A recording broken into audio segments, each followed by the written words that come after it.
The Addiction Podcast, Point of No Return. Hello, and welcome to the Addiction Podcast, Point of No Return.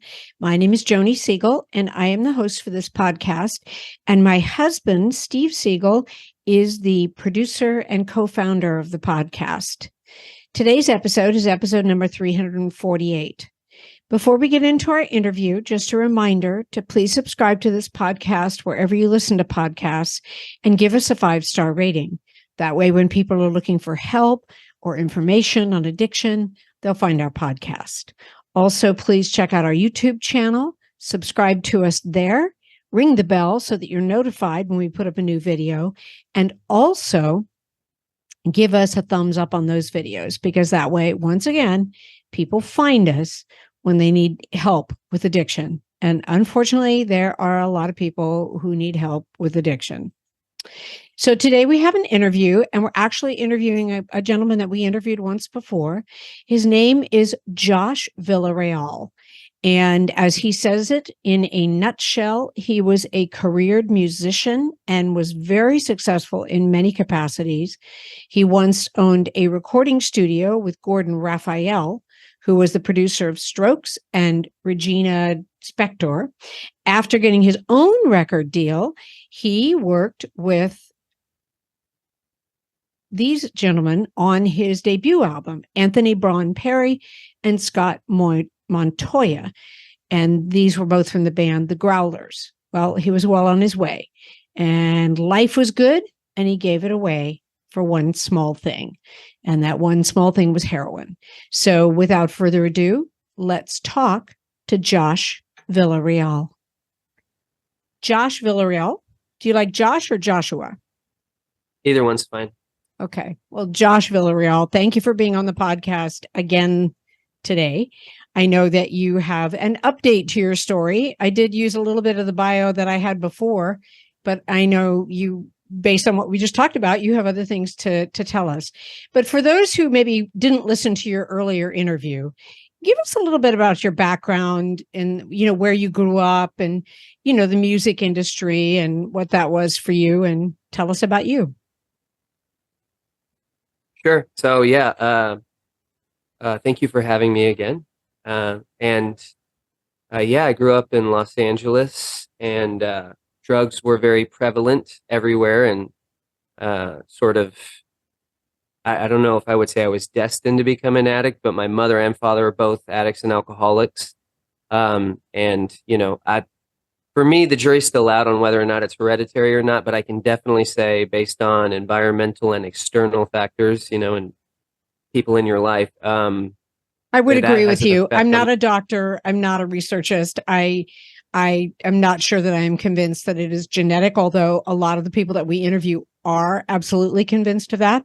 But I also think that circumstances, as you mentioned, is huge.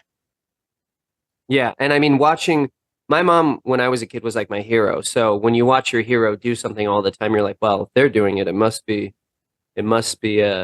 something to it, And so, that I'm sure that played into it. But yeah, grew up in Los Angeles, and my mom was sort of an artist at heart. She wanted to be in the film business, and was really into music, and turned me on to film and music at a very young age.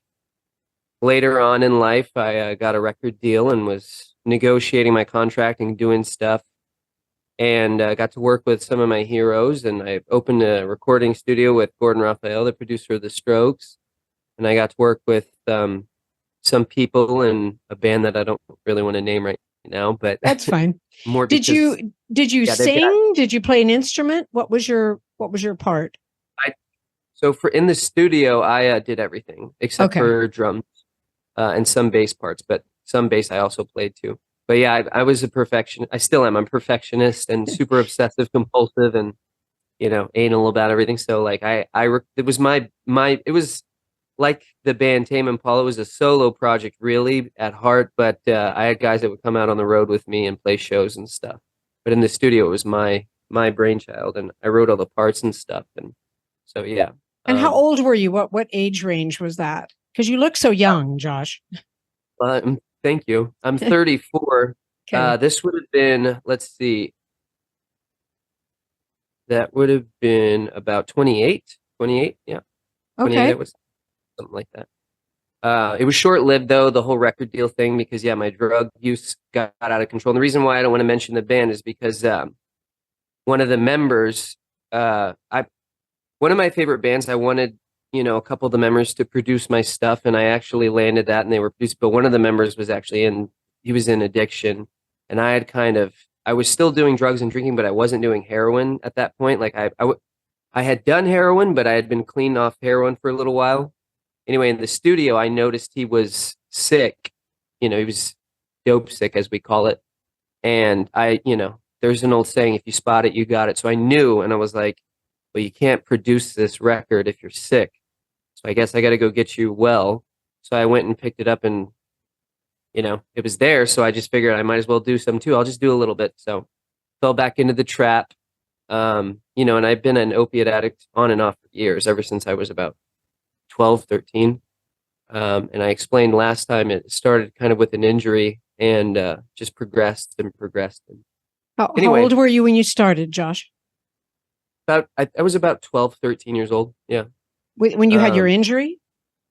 Yeah. Yeah. I skateboarded and played sports and boxed and stuff. And Okay. so I was getting into fights too. So that didn't help. But Okay. And you were prescribed opioids when you had your injury? yeah, I got a herniated disc in my back. So it was pretty bad. Yeah. And it wasn't quite where they were like, yeah, we should operate on it, or do a fusion, but it was bad enough they were giving me some pretty heavy duty stuff. This was back before the DEA stepped in. It was just a couple of years ago. I think 2015 or 16 they stepped in, and they're like, okay, we got to do something about this. So a lot of people's prescriptions kind of changed. But way before that, when pharmaceutical companies were just handing them out, going, here, take these. This'll help everything. I got sucked into that, and I thought because the doctor prescribed it, it was okay. So, as so many people do, and I apologize for my yard man. That's why I keep muting my microphone. But as so many people think, if the doctor prescribes it, it's not dangerous, right? And of course, the whole Purdue marketing was that it's not addictive. So we won't get into that. Different podcast. But anyway, go ahead. Yeah. So I got addicted. My mom and stepfather were getting a divorce. So that was real nasty, and he cut off our insurance. So no insurance, no prescription. And I was at a friend's house one day. I just happened to be at a friend's house, and I started getting sick. I had never experienced it before. So, but he was a little bit older. He was quite a bit older, actually, and he knew exactly what was going on. He's like, dude, I know you're dope sick. And I said, there's no way. I don't do drugs like that. And he goes, you take those pills. What are they? And I go, oxycodone, whatever. He goes, yeah, that's called hillbilly heroin. It's the same thing. It's just in pill form, and it's, cleaner. So anyway, I was like, what do I do? I was in a panic, and he goes, I know somebody that can help you, but he doesn't have pills. So that was my introduction to China White. He brought some over. I said, how much do I buy? He goes, just try $10 worth first.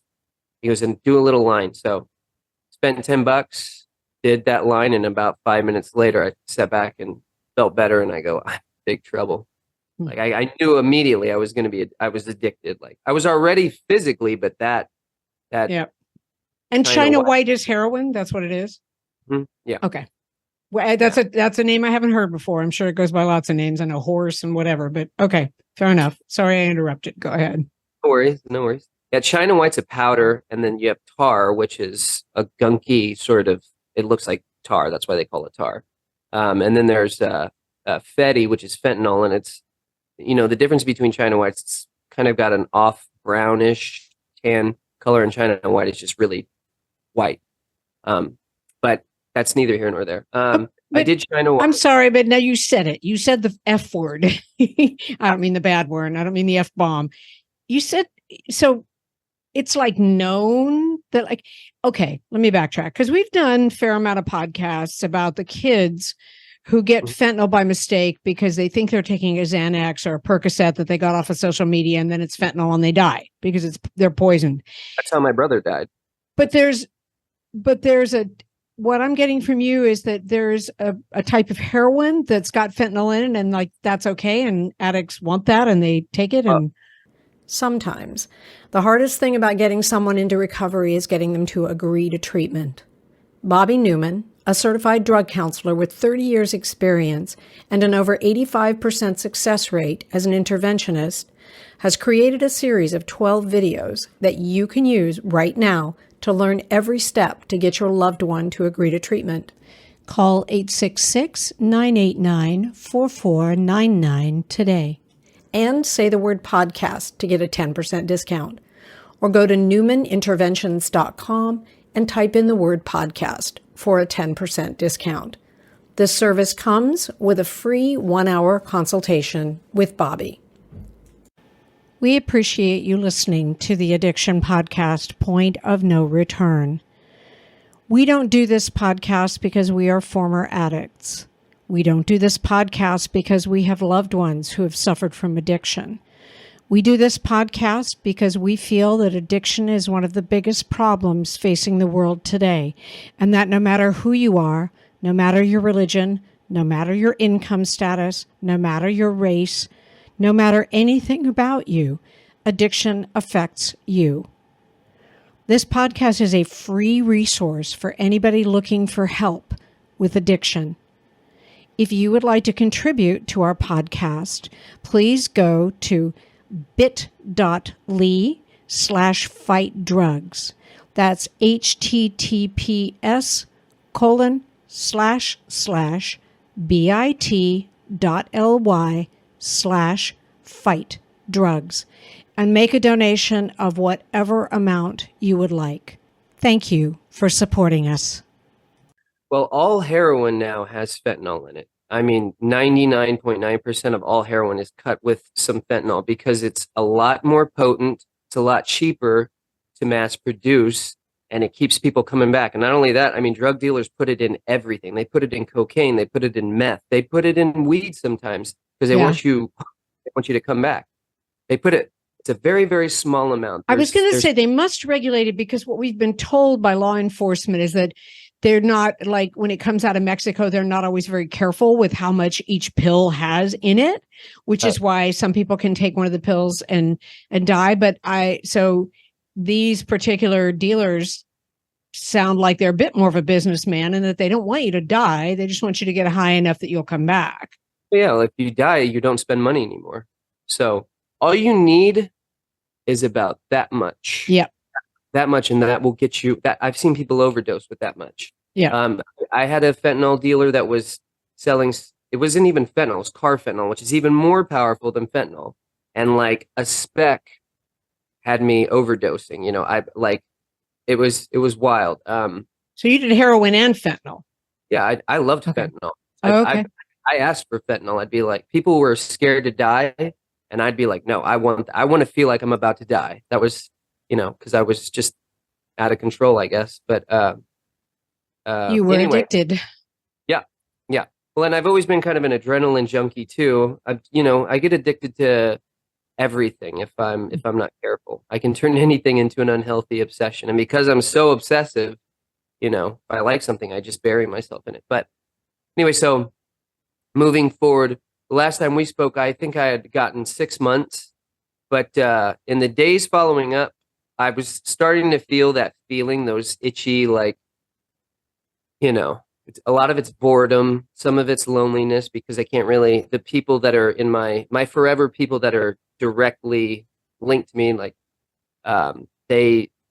even my mom, who's an alcoholic, they just don't understand the want for opiates. They don't relate. So I felt like I couldn't speak to them about it. But after the podcast wasn't too long. I thought to myself, you know what, maybe if I just do a little bit, just a little bit, and I'll be okay. Thing that you tell yourself every single time. And I went on I would say like a month and a half, almost 2-month bender, and I was completely out of control. Like it was really, really bad. And I don't want to get into specifics, but I was most definitely doing illegal things, which I, deeply regret. But it was that time. It was a direct fentanyl connection, and I would find fentanyl here and there, but a lot of times people won't sell pure fentanyl because they're afraid that it'll kill their customers. And not only are the customers not going to come back if they die, but also that's a serious charge. That's they can get you for murder or manslaughter if you sell somebody drugs that kill them. You are listening to the Addiction Podcast, Point of No Return. For more information on the podcast or to reach out if you have a story you would like to share with us, go to our Facebook page by the same name, or you can email us at theaddictionpodcast@yahoo.com, or go to our website, theaddictionpodcast.com. And please remember to subscribe to our podcast wherever you listen to podcasts and give us a 5-star review. We appreciate you listening to the Addiction Podcast, Point of No Return. We don't do this podcast because we are former addicts. We don't do this podcast because we have loved ones who have suffered from addiction. We do this podcast because we feel that addiction is one of the biggest problems facing the world today, and that no matter who you are, no matter your religion, no matter your income status, no matter your race, no matter anything about you, addiction affects you.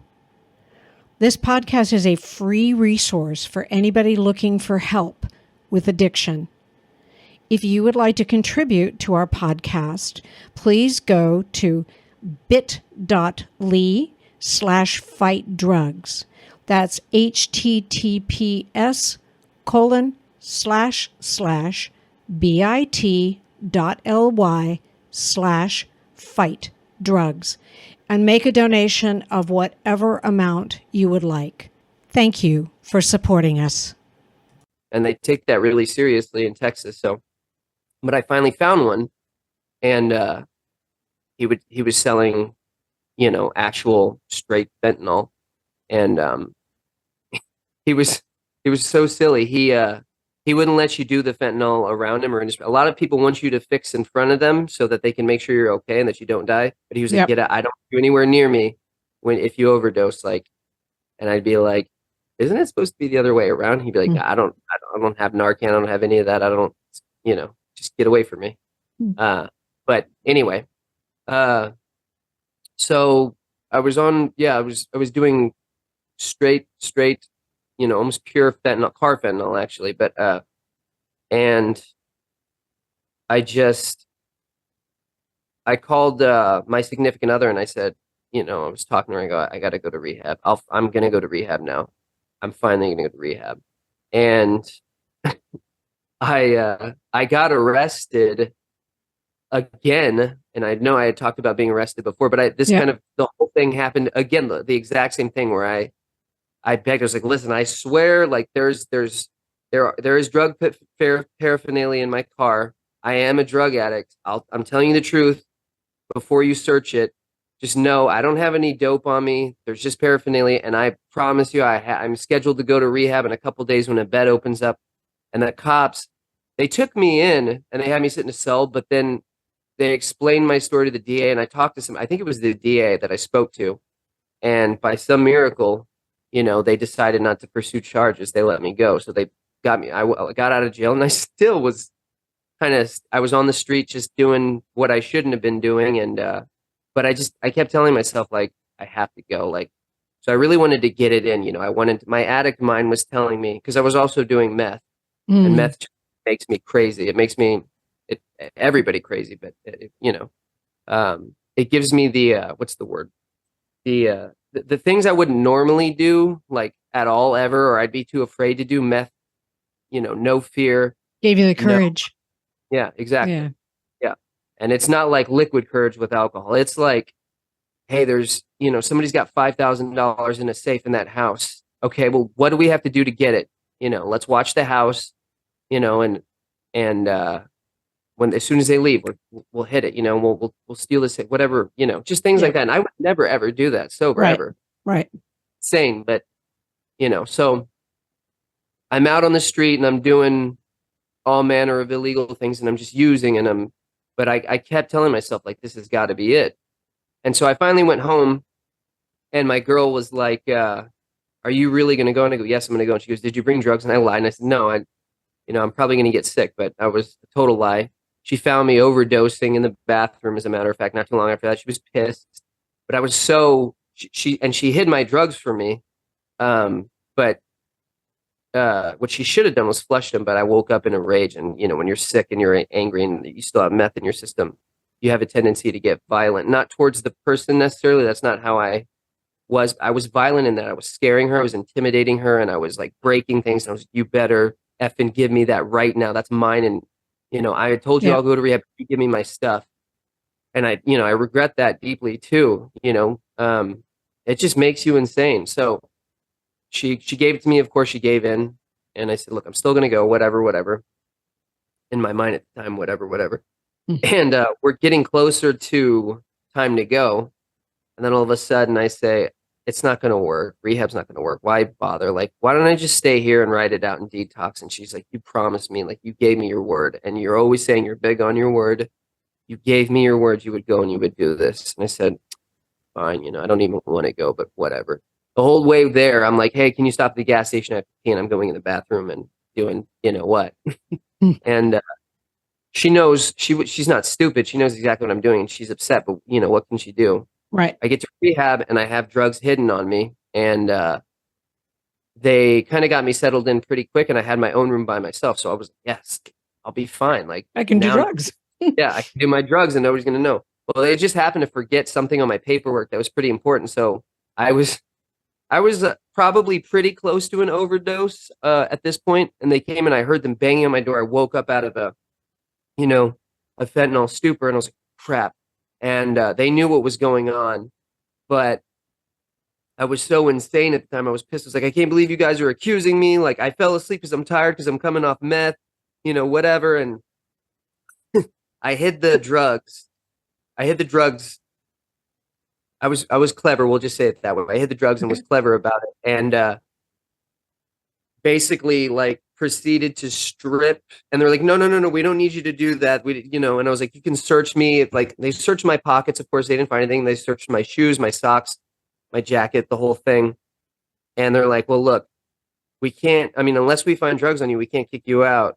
But we suspect you are doing drugs, and if you are, and this continues, like, you're going to be asked to leave, and we're going to be drug testing you every day to make sure your levels are going down. And so, I kind of thought to myself, whatever, they'll probably drug test me, but they're not going to drug test me tomorrow or whatever. So for a couple of days, I continued to use, and then I finally ran out. And when I tell you, I finally went to sleep from sleeping off the meth. And I slept for about 2 days straight. And when I woke up, I don't think I've ever felt so ill in my entire life, like ever. The fentanyl sickness was just, and I mean, I was dope sick, but I was also so depressed and anxious. I was I would have bouts of weeping where I would just weep, and I was so like sad, and I didn't know why. So it's not just physically sick, but it's also mentally and spiritually sick. Yeah, and I mean, heroin will make you mentally physically sick. Yeah, but it'll make you mentally sick too. You have anxiety, and you have this voice in your head that goes, what'll get you better? Just a little. Right. You have that voice, so it gives you a little bit of anxiety. But fentanyl was like, it felt like there were demons, and all manner of, otherworldly things just scratching at my brain, and every like sad moment in my life kept coming up in my head and was, touching my heart in all the worst ways and making me cry. And I can't explain it, but I've never felt so sick in my life. I was so sick, I could not get out of bed to get my Suboxone from the detox, from the nurse practitioner. And, Suboxone would have helped, but I was literally so sick. I was like, I can't get out of bed. I physically cannot get out of bed. Like the first day I crawled to the bathroom, like literally crawled. And they were like, well, the only thing that's going to help you is your Suboxone. And I go, I can't get out. Can you guys bring it to me? And they're like, no, you got to take initiative. You got to make the effort to come get it. Like, you're here. We understand you're detoxing, and we sympathize with that.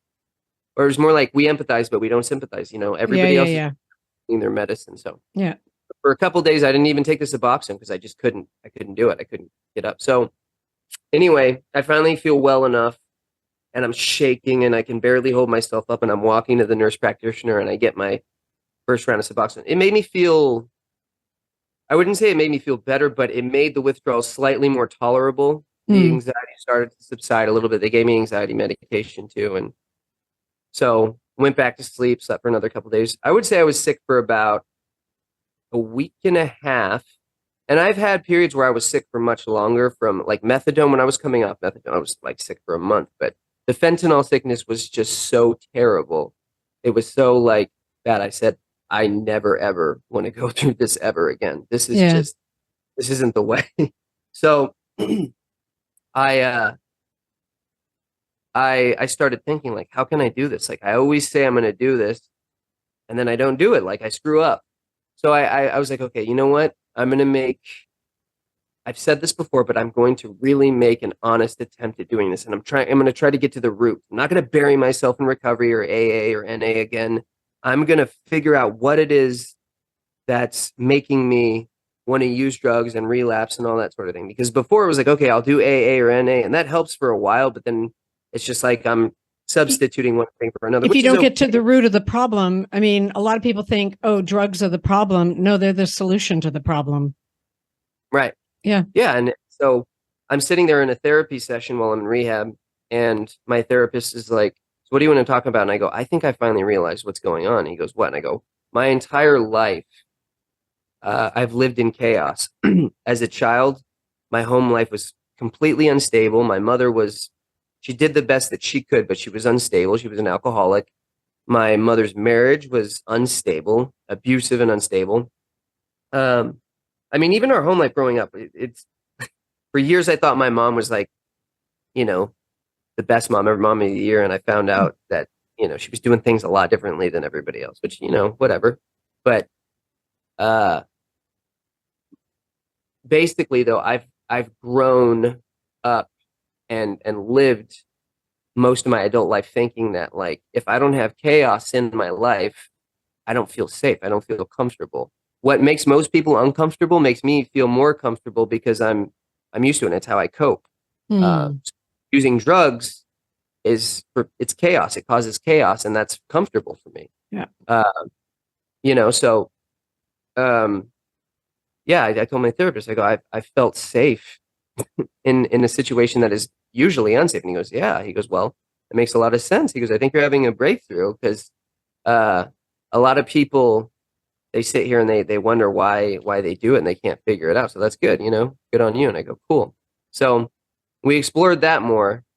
And I started pouring everything out. I started talking about things I had done in the past. I was honest about everything. We'd have shares and I'd go, yeah, I was abusive physically and emotionally to my ex-girlfriend because, I was so messed up and I was drinking and doing drugs and, I regret it and I'm deeply ashamed. And I just hope that one day I really can make amends, to her. And I'd never really said it like that, so matter of fact. And I don't want to come off as glorifying it by any means or say that, I'm not promoting that. I knew that I needed to be honest with myself and everybody else and explain what was going on inside of me. So, that was something, and everybody was like taken aback, like, wow, like what, and they were like, my friend that was in there with me, I guess I shouldn't say his name, but he goes, I'm proud of you for sharing. That's crazy. That takes, takes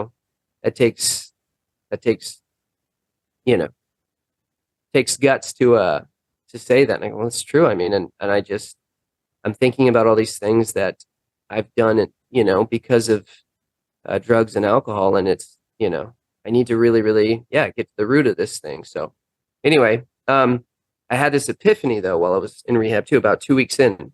And I said, I've got it. I had an email sent to me from a guy I know that's in one of my favorite bands. And we were just talking and I go, we should work together, and I was just kind of making an offhand comment. He goes, yeah, let's do it. And I was like, holy, can I swear on this podcast? You can. I just have to say you did. Okay. I was like, holy shit, that's it. And I go, I'm a musician.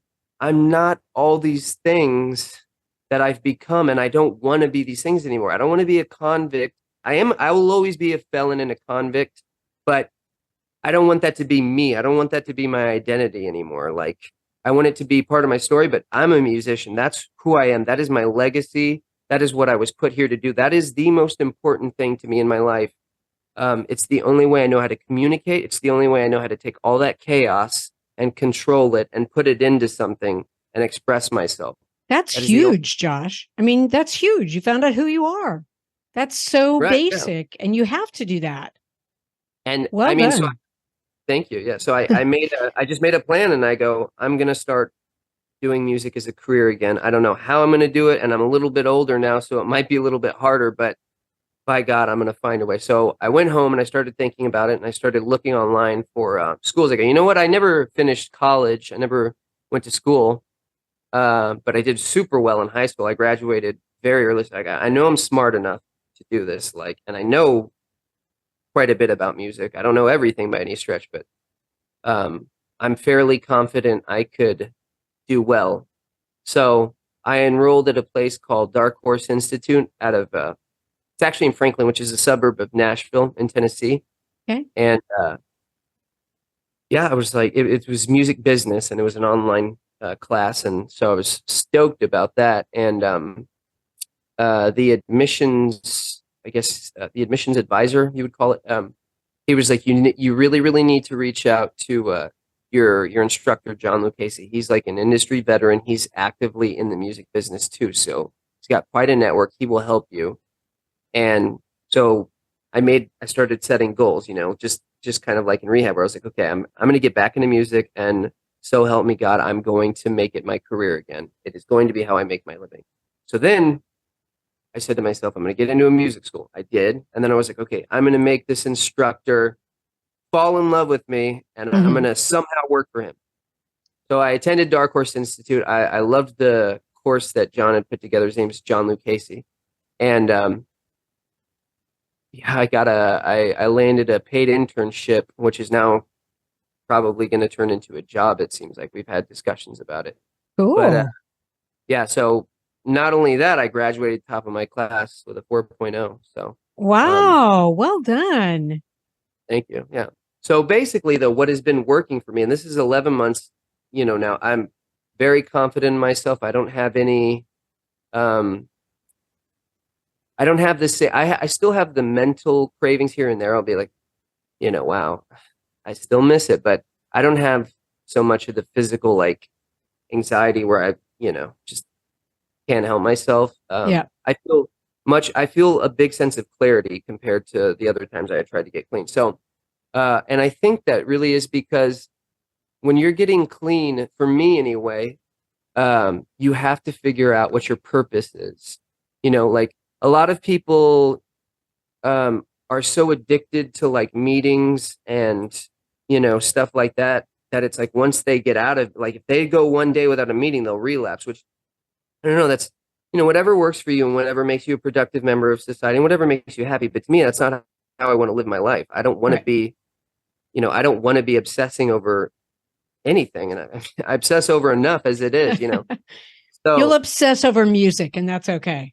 Right. Well, and that's just it. My purpose was music. So I said, I'm going to spend all my time burying myself into music, into creative things. And whenever I get cravings, or whenever I'm feeling down or depressed or angry, I'm going to work. That's what I'm going to do. I'm going to work on music, whatever that looks like. And, I spend so much of my time focusing on what I'm doing for work, and writing, I write a lot of music that it really pouring that emotion and those feelings and those thoughts into what you love, into your art. I truly believe it helps. Now, I one of my lifelong dreams would be to open up a rehab that not only uses music therapy, conventional therapy too in recovery, but also music therapy, but also a recording studio inside the facility, maybe even like a small film studio where people can make short films or write and record songs about their drug addiction, because that has been so cleansing and cathartic for me. I love it. Before I used to obsess over drugs for so long, and I would finally just snap and be like, okay, that's it. I've had enough. I'm going to go do it because I can't stop thinking about it. Now it's like Right. when I have those thoughts, like, and I start thinking too much about drugs, I immediately come and I do what I was destined to do, what my purpose is. I bury myself into music. Now, if I have a block, if I have writer's block, or if that's not working, then I get into the therapeutic mode and I start reaching out to my counselors or, somebody who I know has the tools that can help me. And then sometimes I just reach out to people that are struggling because, when you have that sort of pain, and you do service work for other people, it distracts you from what you have going on inside internally. And you can use your experience, strength, and hope to sort of encourage them to do better. And then oftentimes that makes me feel better too. So, like a rehab with music so that people can be creative. That's like, right now, that's a goal I have. I love it. I love it. And do you have a music project that will be coming out that we can see, that we can tell people about? Or so I'm working for John's management company now and representing a couple of artists, and I'm managing a few artists here in Texas. And then I'm in pursuit of a publishing deal. So I'm writing songs so that I can basically write. A publishing deal consists of writing songs professionally for bands and artists. And I'm writing for a couple of people that are really successful in the music business. I can't say who just yet, but it's fine. Yeah. But do you have videos on YouTube? Do you have like your own music videos on YouTube and your own channel and everything? I just started uploading videos to YouTube. I have my Instagram. I've been paying a lot of attention to that lately, and I've been doing a lot of uploading. With what I'm basically doing is my brand is music and recovery. They coincide. So music has become my recovery, and that's kind of what my social media platforms promote. Music or music in? Music and it, Okay, good. So the other thing I'm doing is I'm producing stuff, and then I just landed a job scoring a film that is going to be directed by a woman called Amanda Kazmira Pryor, and I'm scoring a film. She's an award-winning filmmaker, producer, director, and she's allowing me to score it and supervise the soundtrack for the film. So I think that's awesome. But what I'm trying to get at, Josh, is where can people hear your music? Do you have music that they can hear somewhere? Yeah, just go to Josh Datant, and that's DATANT.com, joshdatant.com. And then there's music up on that site. That's my website. And then there's also the streaming platforms and YouTube. I'm still kind of building my content and creating, because I just started doing this again, but yeah, it's all there. And DATANT. Correct. Yep. And then you can find me on Instagram. Same thing, at Josh Datant. Okay, good. And Josh, thank you for telling your story today. I think I don't remember what you said to me last time. I'm so sorry. I mean, I talked to so many people on the podcast, but it sounds to me like you are in a really, really good place and that you have the tools in place to not relapse. And I know people say, oh, relapse is a part of recovery. Okay. But I think if you have the tools in place and you can avoid relapse, it's a good thing. Mm-hmm. Yeah. I mean, and maybe relapse is part of recovery. I relapsed, I've relapsed dozens of times, but I know now, like, again, 11 months is the longest period of sobriety I've ever had. And I'm not saying that it's all music either. I don't want anybody to misunderstand. There is still some therapy involved, and there's still, it's a part of your recovery, but just finding out who you are and what your purpose is in life, that is huge, as you mentioned. That's a huge part of it. Well, thank you for talking to us today. I really appreciate it. And I want you to keep us posted. Like, this film deal, when it's done, let us know so that we can see the film and hear how you scored it. And, any of the projects you work on, just let us know. Yeah, absolutely. I'd be happy to. You guys are on Instagram too, right? I think I've seen. We are the Addiction Podcast. Yep. Yeah, I think I follow you. Actually, I do follow you. Yeah, so. I'll make sure we follow you, Josh Datant. Either way, I mean, I'll send you a video, like some of my stuff on there. I would love it. Thank you, Josh. Thank you. I hope you stayed till the end of this interview. I never know how many people stay till the end. That was fascinating. I did not realize. I mean, I knew that people were addicted to fentanyl. We had a nurse once on the podcast that was addicted to fentanyl, but there's someone who really was addicted to fentanyl. And interesting that the dealers who deal in fentanyl, they don't want their buyers to die. And then you have the kids who are dying because they're getting bogus stuff from over the border. I digress. We're right on the holidays. If you need treatment or you know somebody who needs treatment, please, please, please do it now. Okay. Don't wait. And if you want to talk to Josh, because his story is pretty riveting, it's Josh, Datant, D like David, A, T like Tom, A, and like Nancy, T like Tom, Josh, Datant.com. And he's Josh, Datant on Instagram. We'll be back again next week with another interview. You have been listening to the Addiction Podcast, Point of No Return. For more information, reach out to us on Facebook or go to www.theaddictionpodcast.com. Our email is theaddictionpodcast@yahoo.com.